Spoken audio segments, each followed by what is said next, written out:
Yun. And, di ba, nagpa-pageantry ka and nagmo-model. Ano yung mga pinaghahandaan mo? Siguro I'm still practicing my skills pa po. Pero hopefully, an opportunity presents itself. Siguro if mas tumanda ako, like, siguro I'm still pretty young po kasi parang fresh out of college. I'm fresh into college pa lang eh. So, I'm thinking if gusto ko lumaban sa international pageant or sa national Pero right pageant. now, you're the Mr. FEU. Paano mo siya, ano yung ginawa mo para manalo? Nilago ko lang po actually yung pageant eh. Nanalo lang po ako dahil sinabi nila magaling ako eh. Sige. Ano yung vote or parang nag-apply ka? Po. Andun po actually si Sasha Girl. Siya po yung nag-judge isa sa amin sa ano. Then, may mga... Pero ano yun, nag-vote yung classmates mo na sumali? Ako po yung naging representative sa klase namin. And actually, ang dami po namin parang classes. Kasi once na nag-vote sila sa'yo, they see your potential na pwede kang manalo. I think whole course po yun eh. First, second, third, and fourth years, lahat po ng nursing salon, maglalaban-laban. So, yun ba? And then, ikaw nanalo? First year. Ayun, nag-practice ka or ano? Actually, hindi nga po eh. Dahil po thanks sa modeling background ko, siguro po nakatulong po talaga.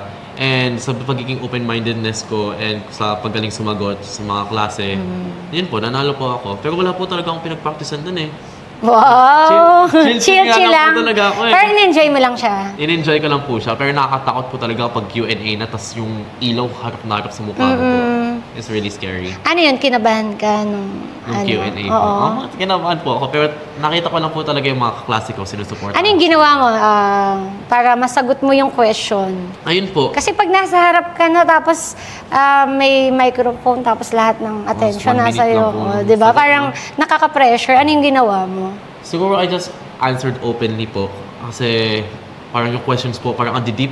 Ayun po, sabi po nila yung mga nursings daw kailangan mabilis mag-isip. So, about yung mga questions po sa Q&A about sa nursing, tapos yung mga nagtatanong po sa akin, mga doktor, ang hihirap ng mga sagot. So parang ang nursing, parang ano din siya, parang kakonekta talaga siya ng doktor. Apo. So are you pursuing na magtuloy ba sa pagdodoktor? Opo, yun po yung gusto ng parents ko. So, para as a good son, kailangan mo sunod.